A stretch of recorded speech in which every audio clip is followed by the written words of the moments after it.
Hello, you're listening to Environmental Soup through the facilities of Trent Radio or on YouTube.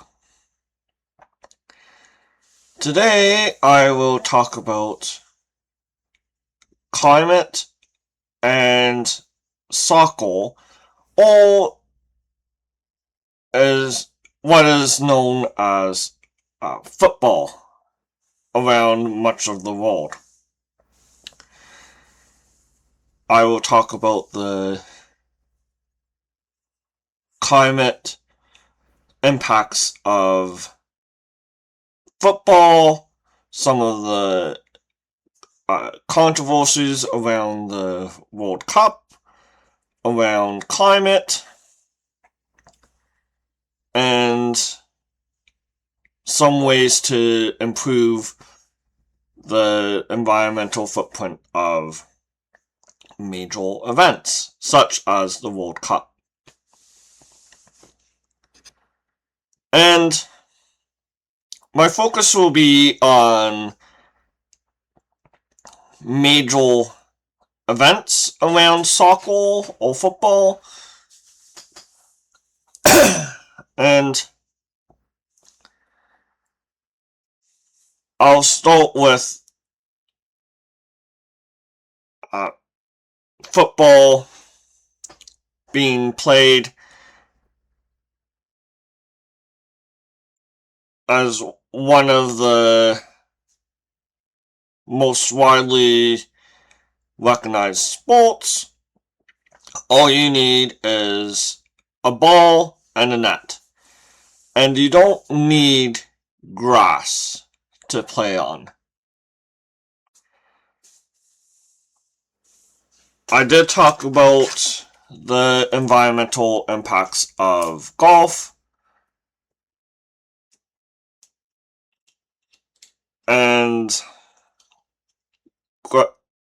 grass does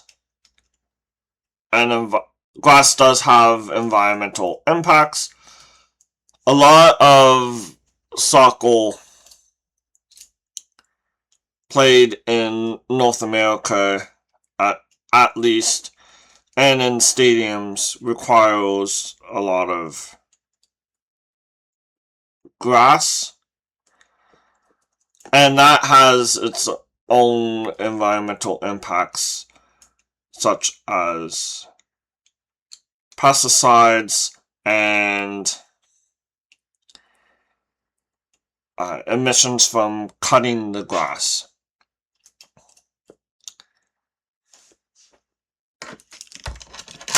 And as well as growing the grass itself, depending on where it's being played. I believe I did talk about that in my video about the environmental impacts of golf. And soccer and football also has that.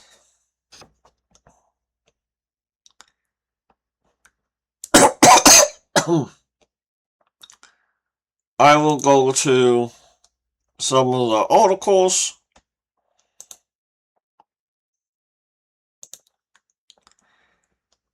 Oh, this is I want a different article. Okay, here it is.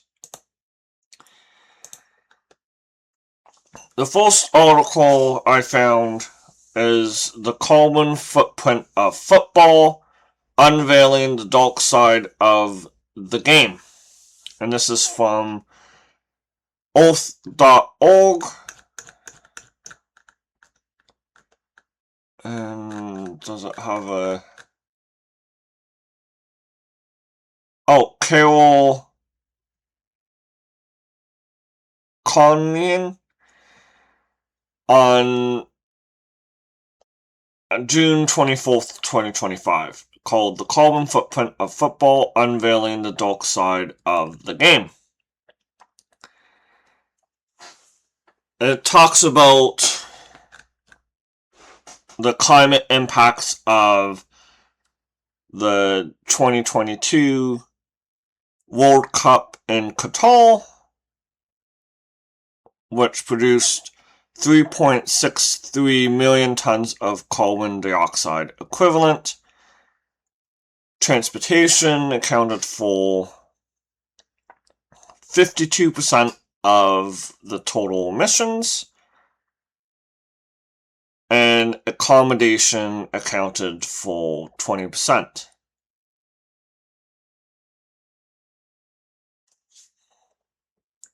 And FIFA, the organization that organizes the World Cup, said that the tournament would be carbon neutral due to offsetting claims, and the article says that the pledge to make the World Cup carbon neutral did not materialize, and they did not adhere to recommendations issued by the Swiss Fairness Commission.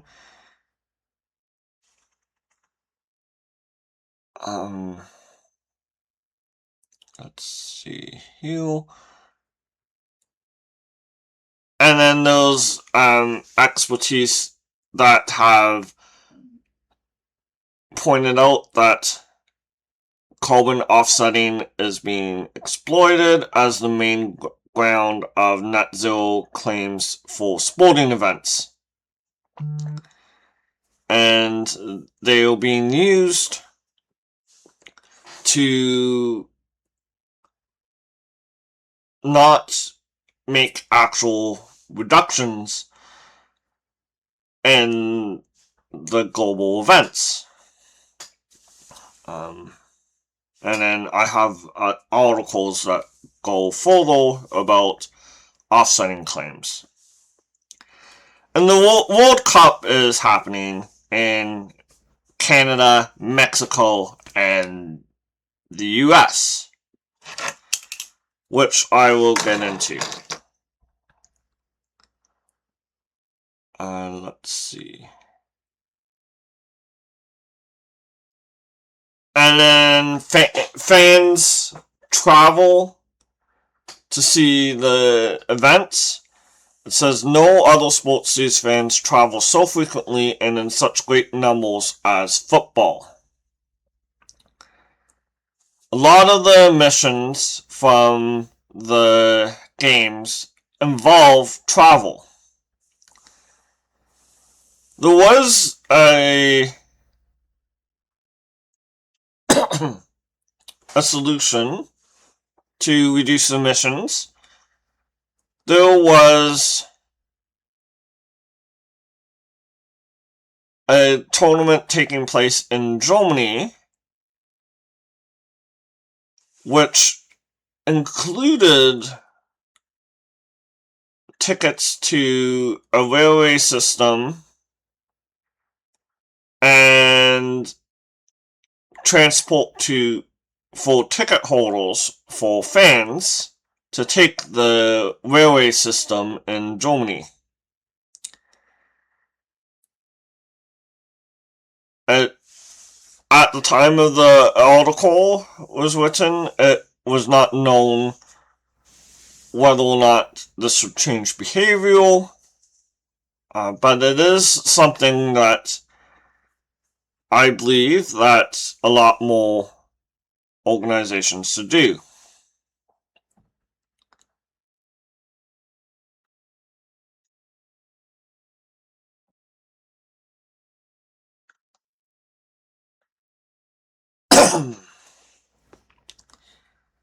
And then it's talking about, the article talks about future games. It is now 2026, and future games such as the 2026 and the 2030 men's tournaments or I should say current. They're being hosted across multiple countries or comments, and the teams are increasing from 32 to 48. And in 2030, Spain, Portugal, and Morocco will be hosting the games. Uruguay, Argentina, and Paraguay will be hosting one match in the tournament. There is also sponsorships of fossil fuel companies such as Qatar Airways and Qatar Energy, and Saudi Arabia will be hosting the games in 2034. So there is a lot of concern about hosting the games and the climate impacts. There is the United Nations have a participants in the Sport for Climate Action framework.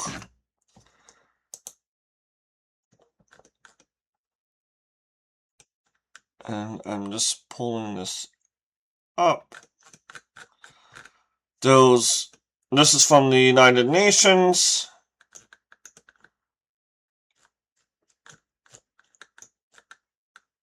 And they have 5 principles, which include undertaking systematic efforts to promote greater environmental responsibility. That's principle 1. Principle 2, reduce overall climate impact. Principle 3, educate for climate action. Principle 4, promote sustainable and responsible consumption. Principle 5, advocate for climate action through communication. One of the things that occurred during just before the games, the World Cup, is FIFA banned refillable water bottles into the World Cup stadiums, citing safety. I do not support this argument because several stadiums have successfully had refillable water bottles at other events without having incidents. They said FIFA stadium rules had stated that fans could bring in a transparent reusable bottle up to 1 liter. The latest document, and this is from an article in CBC News from Ethan Lang, said that for the avoidance of doubt, reusable bottles may not be brought into the stadium. And Toronto normally allows empty, non-glass water bottles inside. And there's a quote from Josh Matthews: "They should be discussing this with us rather than just telling us, and also working towards a solution to ensure that people who are under the exposed sun in 30 degrees or higher weather during a long game will have ready access to drinking water." This is just a basic health and safety issue. And we know that the impacts of climate will make soccer unplayable in many stadiums. And high temperatures can be deadly, and they have been deadly.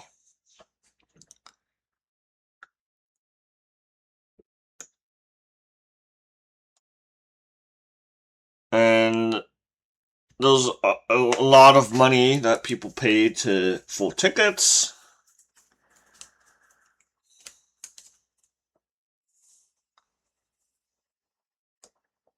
And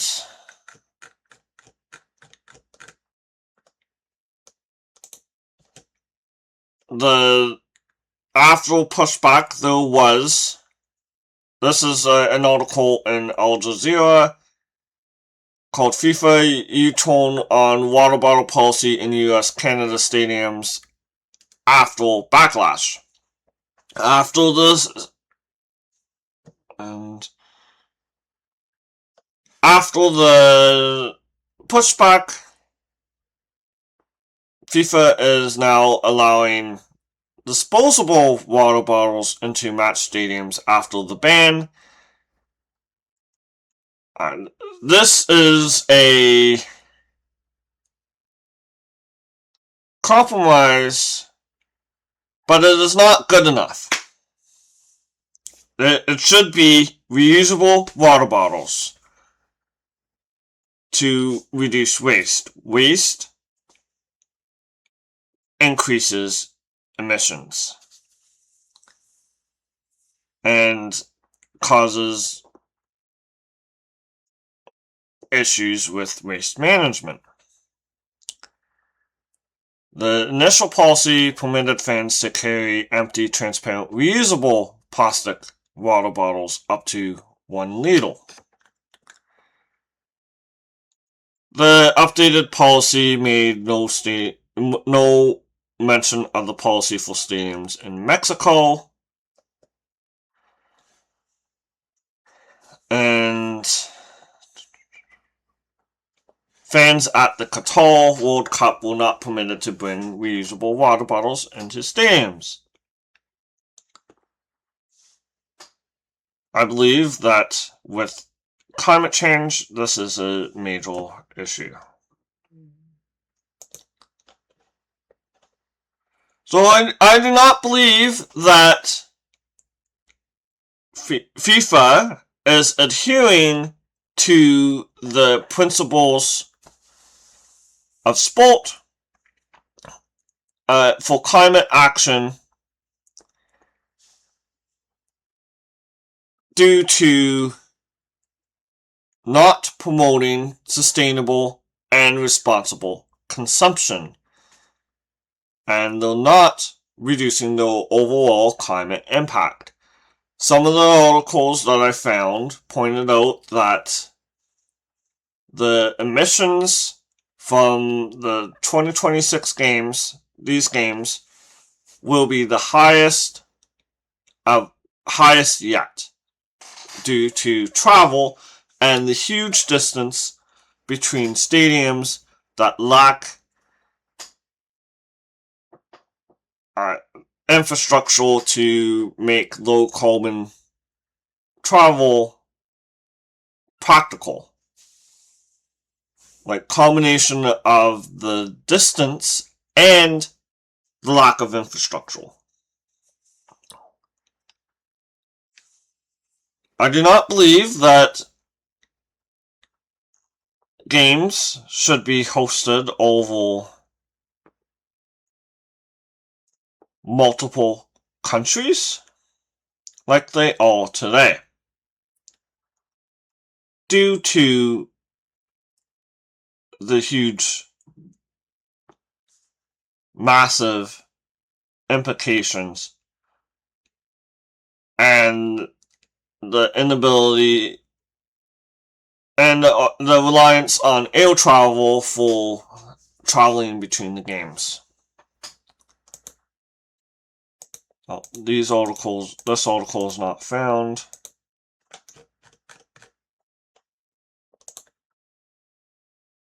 There was an article in The Guardian called Green Card for the Planet. FIFA's World Cup is on pace to be a climate catastrophe. And Green Card for the Planet with a question mark. This article is by Jules Boykoff. The current games are on track to be the most polluting World Cup ever, and it's 2 times the historic average, around 9 million tons of carbon dioxide equivalent. Air travel is approximately 7.7 tons of this carbon budget.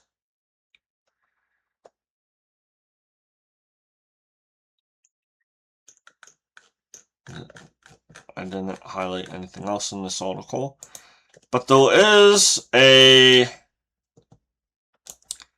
report, FIFA's Climate Blind Spot, from the New Weather Institute.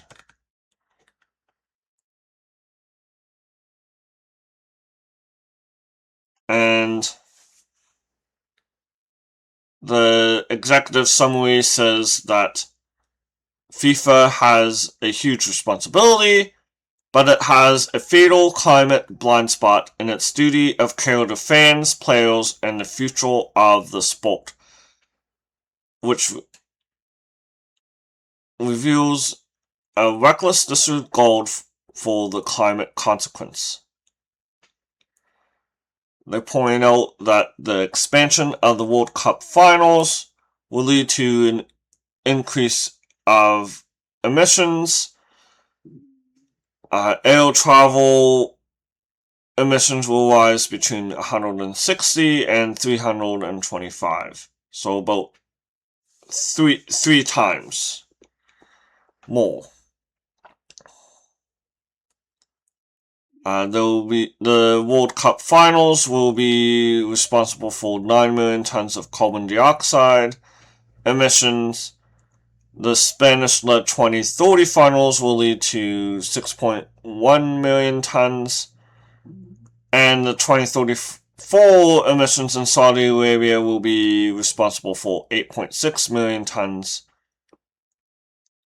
Even though Saudi Arabia is in one country, compared to multiple countries. Saudi Arabia does not currently have the football infrastructure. And it was 4.7 million carbon equivalents for the previous 4 finals from 2010 to 2022, the average. So there's a huge increase.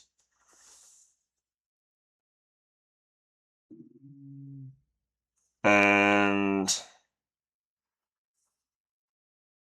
there was a 92% increase for the 2026 finals, 29% for 2030, and 82% for 2034. And then those increased sales due to sponsors from fossil fuel companies. Half of the 2026 stadiums require environmental interventions, and 6 of the stadiums face extreme heat stress.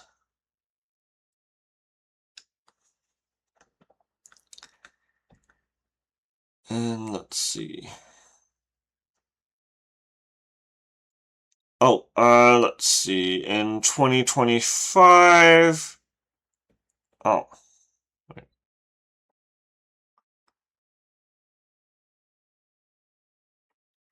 Yeah, I think this is 2025.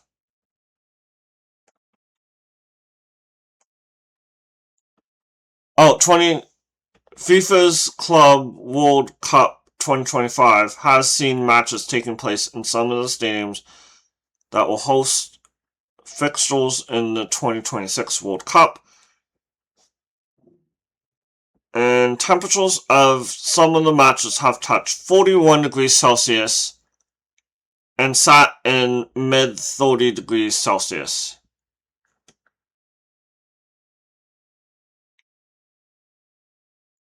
And that can get deadly. There's also a lack of actions taken by FIFA to reduce emissions. FIFA has made environmental claims about sustainability, but only 2 actions of the 18 have been completed, and further 2 have only made limited progress, and 14 have seen no visible progress. 11% delivery rate in 3 years. So this is a failure.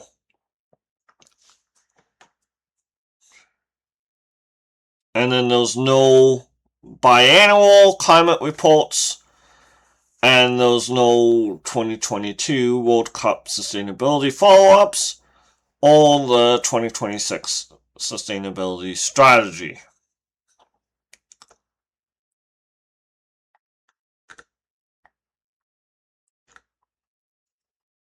And some of this repeats.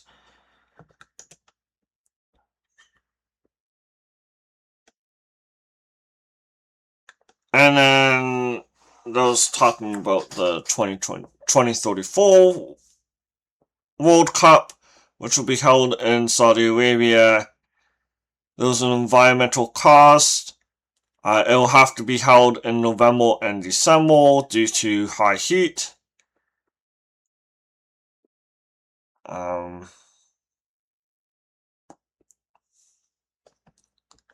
And it talks about how emissions will be comparable to a continent-wide emissions despite being in one country due to stadium construction and high levels of air travel.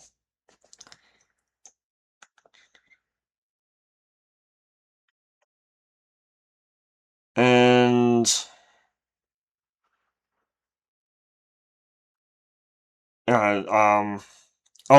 there's at least one stadium that's at risk of flooding.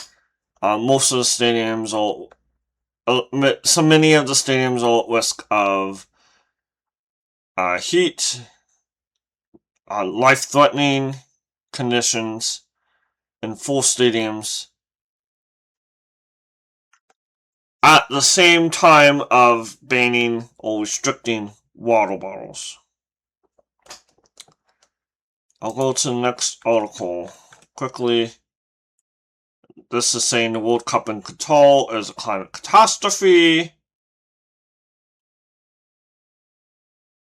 And carbon calculations can only take place after an event.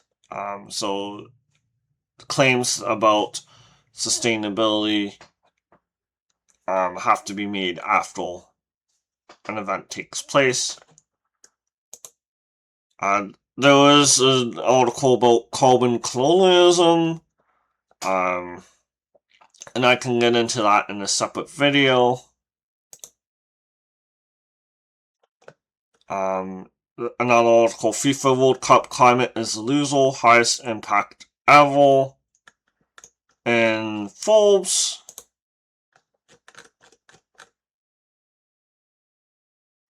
Climate cost of expanded World Cup under scrutiny as emissions such as soul.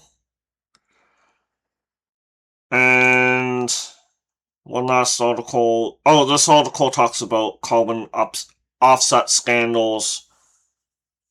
I might have to make a separate video. And I hope that you have a good rest of your week. And I will be back